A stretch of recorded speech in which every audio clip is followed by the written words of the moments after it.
आज मैं कोरोना के बारे में कुछ तथ्य आपके सामने बताने वाला हूँ।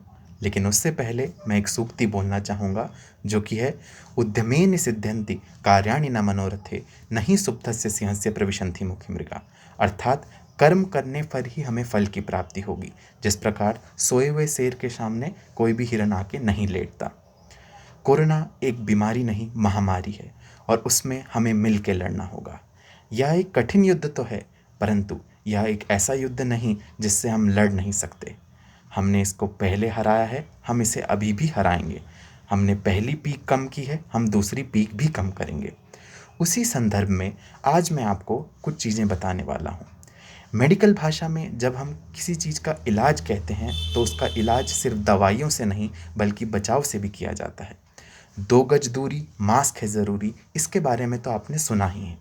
लेकिन आज के परिप्रेक्ष्य में कैसे घर पे रहकर आप अपना इलाज कर सकते हैं, कैसे घर पे रहकर आप कोरोना में कंट्रीब्यूट कर सकते हैं, उसके बारे में मैं आपको बताने वाला हूँ। सबसे पहले तो हमें यह जानना है कि कब चिकित्सक परामर्श की हमें ज़रूरत है और कब नहीं।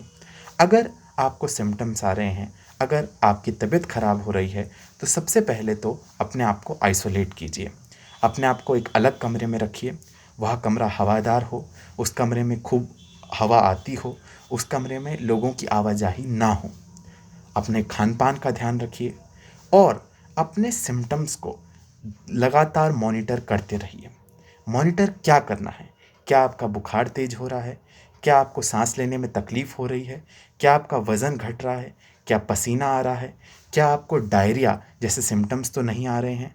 और इन चीज़ों का आपको ध्यान रखना है। चिकित्सा परामर्श का कब ध्यान रखना है? जब आपका जो है सांस लेने का रेट, जिसे हम ब्रीदिंग रेट कहते हैं, 24 बीट्स पर मिनट से कम, और अगर आपका जो ऑक्सीमीटर है, पल्स ऑक्सीमीटर से जब हम ऑक्सीजन लेते हैं, सैचुरेशन देखते हैं, वो 94% से कम हो, तो आपको चिकित्सक परामर्श की ज़रूरत है। मैंने हॉस्पिटलाइजेशन नहीं कहा, चिकित्सक परामर्श की ज़रूरत है।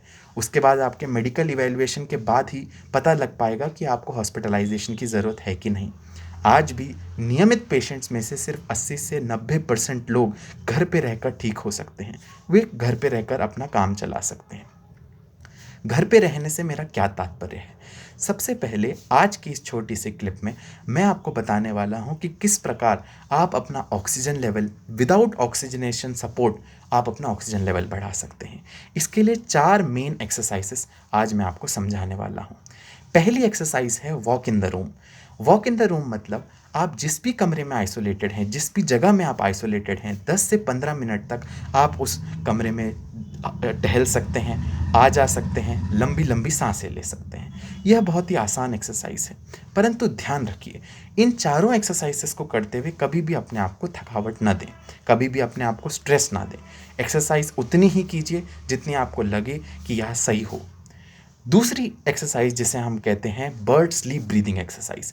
इसमें क्या किया जाता है, एक लंबी सांस लेने के बाद जिस समय पे आप सांस छोड़ रहे हैं, उस समय पे इस प्रकार से कीजिए जिस प्रकार से आप सीटी बजा रहे हैं।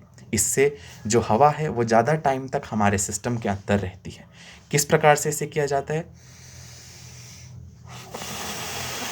और नीचे ब्लो करते हुए आप मुंह को फुलाएं। ऐसा 10 से 15 बार दिन में 3-4 बार किया जा सकता है। दूसरा एक्सरसाइज होती है थोरैसिक एक्सपेंशन एक्सरसाइज। इसमें दोनों ही हाथ अपने सर के पीछे रख के लंबी सांस लीजिए और उसके बाद एक तरफ की ओर बेंड करके सांस को छोड़ा जाता है। इस एक्सरसाइज को कहते हैं थोरैसिक एक्सपेंशन एक्सरसाइज। तीसरी एक्सरसाइज, तीसरी एवं अंतिम एक्सरसाइज जो वॉक इन रूम के बाद है, वह एक्सरसाइज है प्रोन पोजीशन। प्रोन पोजीशन में देखा गया है कि 5 से 10% लोग प्रोन पोजीशन में आके ऑक्सीजन की रिकवरी लेते हैं। उनका ऑक्सीजन सैचुरेशन 5%, 6% तक बढ़ा है। प्रोन पोजीशन क्या होती है? इसमें आप पेट के बल लेटते हैं, परंतु ध्यान रखिए, पेट के बल लेटना है परंतु पेट पर जोर नहीं देना। ऐसा कैसे हो सकता है? इसके 2 तरीके हैं। सर्वप्रथम तो आप अपनी जो हाथ हैं, हाथ का सपोर्ट लेके अपने पेट को ज़मीन से ऊपर रखिए। दूसरा तरीका है 3 तकिया का इस्तेमाल करना। 3 तकिया में एक तकिया आप अपनी छाती पर रखिए, दूसरी तकिया आप अपने हिप्स रीजन, जिसे हम कहते हैं अपने कोलू के रीजन पे रखिए, और तीसरी तकिया आप अपने घुटनों की तरफ रखिए, जिससे आपका पेट जो है वो ज़मीन स्तर से ऊपर रहेगा। इस प्रकार आपके पेट पर दबाव नहीं बनेगा और आप लंबी लंबी सांसें ले पाएंगे। ऐसा करने के बाद एक बार आप प्रोन पोजीशन में हैं, उसके बाद आप बाईं तरफ भी झुक सकते हैं, दाईं तरफ भी झुक सकते हैं। देखा गया है कि जो लोग 2-3 घंटे पहले प्रोन में इसी प्रकार, जिस प्रकार से मेरे जो ये हाथ हैं उठे हुए हैं, उसी प्रकार से आपका पेट जो है ज़मीन से उठा रहना चाहिए। उसके बाद दाईं तरफ और बाईं तरफ अगर दिन में 2-3 घंटे ऐसी एक्सरसाइज की जाए और इस प्रकार से लेटा जाए तो आपको ज़रूर बेनिफिट होगा। दोस्तों, ऐसी वीडियोस, ऐसी क्लिप्स को ज़्यादा से ज़्यादा लोगों तक पहुंचाएं, ज़्यादा से ज़्यादा लोगों को इन बारे में जानकारी दें।